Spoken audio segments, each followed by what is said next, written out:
In just 8 months, governments will know all of the crypto transactions you have ever done on centralized exchanges and even on some DEXs. The era of keeping a little stack of undeclared crypto on the side will be a thing of the past. Now, we've read the comments too, a bunch of crypto maxis saying, why cash out?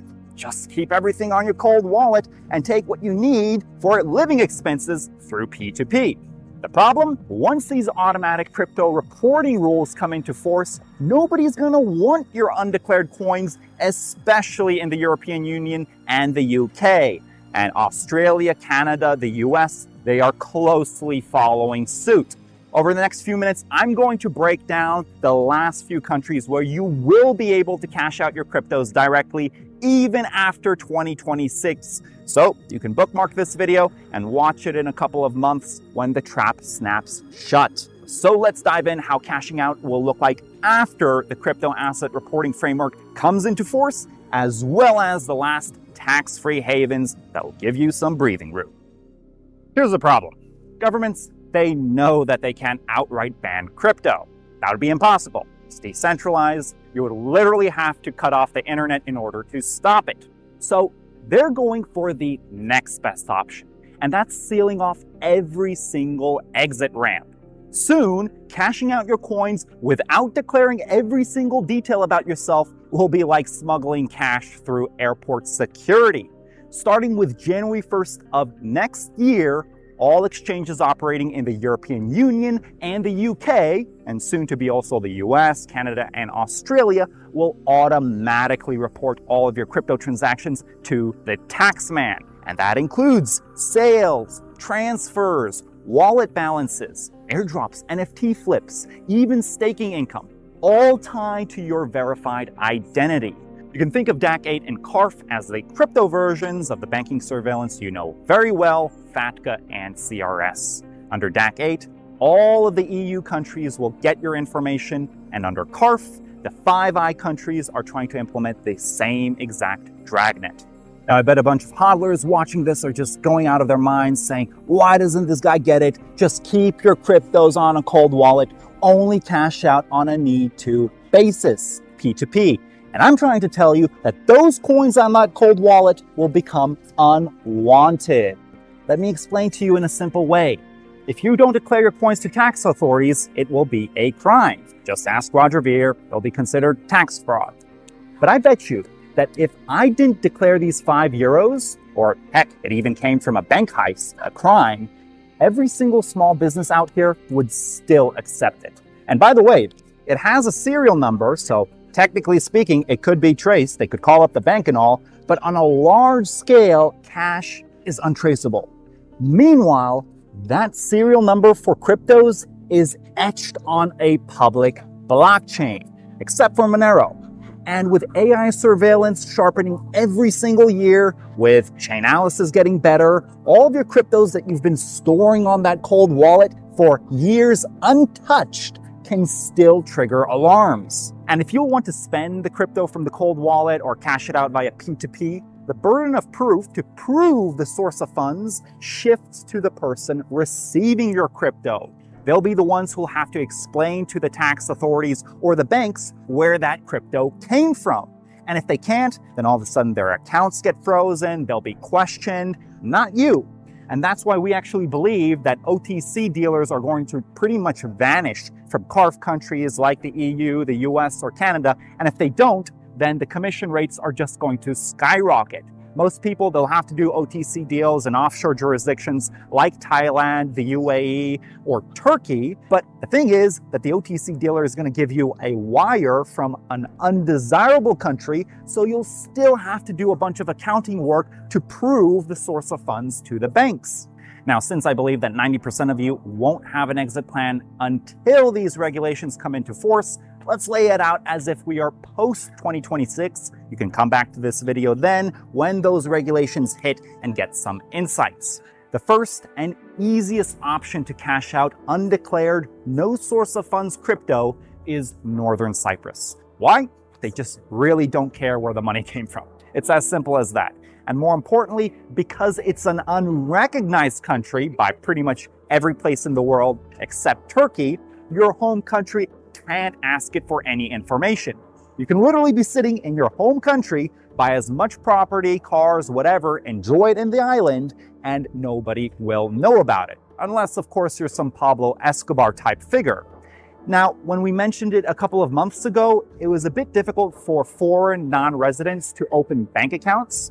And now in Parliament, they're actually discussing an asset peace law where for a 3% tax, they're pretty much allowing you to bring in as much money as you want into the country and open bank accounts. That includes with cash, with gold, silver, with euros, dollars, and obviously crypto. No source of funds required. And then you could buy your properties, cars, whatever.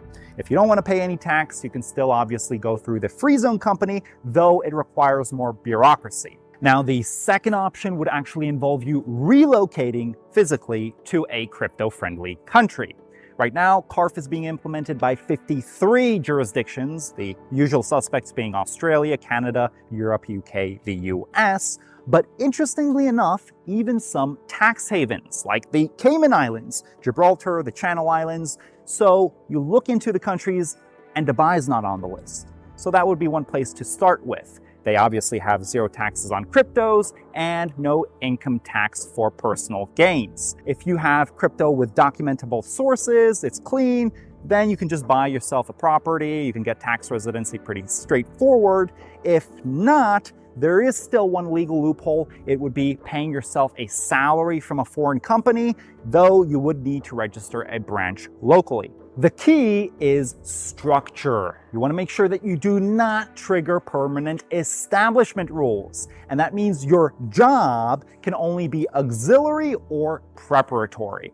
That means human resources, accounting, market research, IT support, data collection. In plain simple English, the job cannot be something that brings in the money into the business. It can only be back-end support. And if done right, your salary is taxed at 0%. You get a clean banking statement with a residency, a local ID, and you can even build up your credit score to buy property with loans from banks. But don't think that you can just declare $1 million salary for your market research gig. That'll raise red flags. They'll just look up the average salary for your job position. You're basically capped at a mid-level income. Dubai is really starting to enforce these rules. It's no longer 2-3 years ago. So for larger sums, you're actually going to have to build an offshore structure with real accounting, real compliance, real substance. It's no longer the plug-and-play turnkey approach. Now, if Dubai is too expensive for you or you just don't like the city vibes, then the next option that comes to mind is Thailand, because it's very crypto-friendly as well as livable and pretty cheap. Now, just like Dubai, on paper, it seems like Thailand is restricting its tax laws and enforcing them, but in reality, the bureaucracy is super slow and cash is still king. If you have the source of funds for your cryptos and you can actually prove that you made it prior to 2024, you can actually legally cash it out into a Thai bank without paying any taxes. But that's not what most foreigners do. Russians and many expats, they use the unofficial OTC dealers that are littered all across the island. And they'll give you very favorable rates. They'll give you the Thai baht, exchange all of your USDT. Now here's the caveat. Thailand is part of the Common Reporting Standards, and just a few days ago, they actually raided a few of these unofficial crypto exchanges.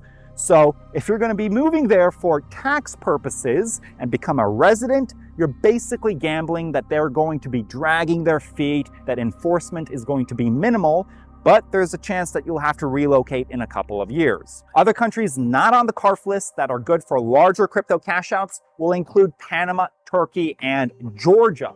Panama will actually give you a permanent residency for $300,000 in a property. It is a bit on the pricier side, and the banks aren't really great for keeping crypto long term. You're better off with an offshore EMI or a foreign bank. Turkey, on the other hand, is a bit more expensive to get residency. It's $400,000, but you get a passport as well. With Turkey right now, they don't really care where your crypto came from, but it's a similar situation to Thailand where they're now discussing the MKK and SPK regulation. Who knows when it comes into force and how stringently they will enforce it. And then finally, Georgia used to be cheap, now a bit more expensive due to the Ukraine war. The problem with Georgia, again, is cashing out into banks. They don't really like cryptos, so you would have to buy the property directly. You can't really use OTC cash outs into fiat. Now, here's a pro tip. If you're going to be buying property in Georgia or Turkey, do not buy directly from the developers. What they do is a lot of times they actually advertise that they take cryptos directly, so it seems very easy, seamless. The problem is, though, that they take fat commission checks and their prices are inflated. You're not going to make a return on your investment. Instead, you can use a local lawyer, and they're the ones who speak the local language. They can negotiate on your behalf, and they will get the second-hand real estate, basically what the locals are buying. Now, all these offshore paths absolutely work, but it involves one thing: leaving. You actually have to get residency somewhere else. And that includes with Northern Cyprus if you want to ever cash it out from the island. If you want to stay home, spend your crypto in your own country and cash it out into first-tier banks like HSBC, BNP Paribas, or UBS, that takes more structure. You're going to have a proper business structure with real accounting, flexible accounting, and make everything look good on paper. And I know in my previous video, a lot of people, they said, blah, that's too much hassle, too much bureaucracy. Well, that's what it costs to get a lot of money into reputable banks, not just some EMI or a second-tier residency option. And for a lot of people, it's absolutely worth it if you get to buy stuff back home. Another angle that we're currently trying to explore is cashing out large amounts in Monero. It's one of the best privacy coins out there. I mean, there's a reason why both exchanges are delisting it and governments are banning it. It works. The problem is cashing out larger amounts, which is why I'll be speaking at MoneroCon in 2 months in Prague, and hopefully we'll meet a couple of good OTC dealers over there, and maybe better, meet some of you in person. Anyway, if you want to see my previous video on a bigger outline on how flexible accounting works for crypto cash outs into reputable banks, you can check it out over there. But that's it for today's presentation. If you enjoy this type of content, share it with a friend or comment down below. It will help boost the YouTube algorithm. But that's it for today. I'll be seeing you next time. Bye-bye.